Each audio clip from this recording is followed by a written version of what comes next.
This is an excerpt from Coffee Chat, Changes to Training and Regulation That You Need to Know, Part 2. In the following clip, BSIS Chief Lynne Jensen provides an update about new training materials. And thank you everybody for showing up. This is actually really important to us, and it's really encouraging to see the number of participants here. We are trying to do a public relations push right now on the new draft regulations. The question that everybody wants to know, and I'll start off immediately with that, is when are these going into effect? So AB 229 mandated that the new training requirements go into effect July 1st of 2023. Because they were so comprehensive and because it impacted so much of what the Bureau does, it took a lot longer than anybody, including our legal department, had anticipated. So at this point, the documents and the draft regulations are all over at the Office of Administrative Law or agency, one or the other. They're outside of the department and they're in the approval process. The approval process takes several months.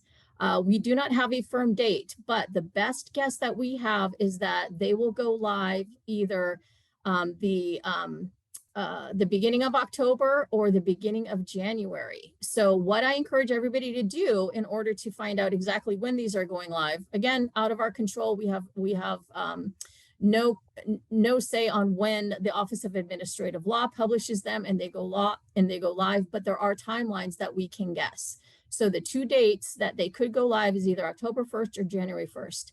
In the meantime, what I encourage everybody to do is to go to bsis.ca.gov, scroll down a little bit. On the right-hand side, it says subscribe to Bureau updates. That is where we push out most, if not all of our important announcements. We also have a Facebook and Twitter account. You can sign up for those. We do all three. We push out announcements on all three platforms. So as we get more information, you will get more information.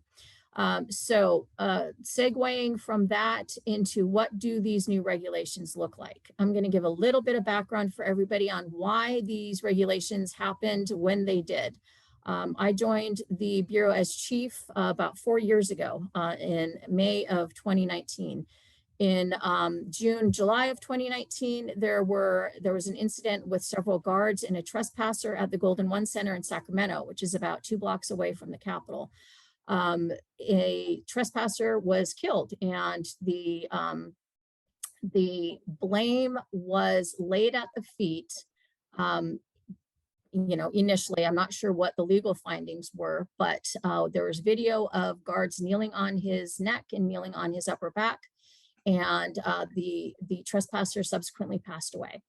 The legislature is quite upset about that. They wanted to know from us what sort of training guards had and what sort of use of force training in particular they had. And we went back to legislature and said the use of force training is not in our guidelines. So they submitted AB 229. Assemblymember Holden in particular was the author of that bill. That bill overhauled security guard training in the state of California and gave us a couple of years to implement it. So we've been busy since then. We've been drafting these regulations. And because they are draft regulations, I cannot share them with you yet. They are still going through the approval process, but there are going to be 4 major takeaways on them. Number one, 50% of the training must be in person now. The legislature said that they want restraint holds and a couple of other topics to be taught in person only. So the all in-person powers to arrest, use of force business model is not feasible in California anymore. You have to do 50% of the training in person. We are going to outline in the regulations and in the training manuals which one of the topics will be in person and how they will be taught. So that's takeaway number one, 50% must be in person. Takeaway number two, there will be no more weapons of mass destruction. That will be an online optional course at this point. It's moved to the electives. Number three, practice rounds for firearms facilities. Practice rounds are now at the discretion of the instructor. We have heard throughout this process that ammo is expensive. We understand that, we hear that. So if your instructor deems it necessary for you to do practice rounds, you must do practice rounds. but it is an option now. It is not mandatory that you shoot, I believe it was 50 practice rounds for each caliber. That is optional at this point and at the discretion of the instructor. The other takeaway is there are new topics that we have incorporated into classroom instruction and in-person instruction on use of force specifically.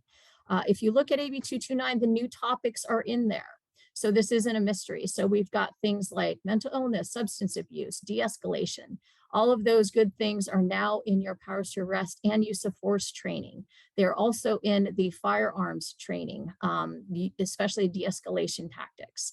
So as far as when the materials are going to be ready, whenever they get approved by the Office of Administrative Law and they give us the go-ahead to share them. Again, I wish I had better timing. I wish I had dates.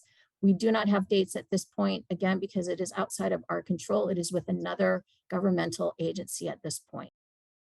This has been a clip from Coffee Chat, Changes to Training and Regulation That You Need to Know, Part 2. For more information about CalSega and future Coffee Chat events, visit www.calsega.org.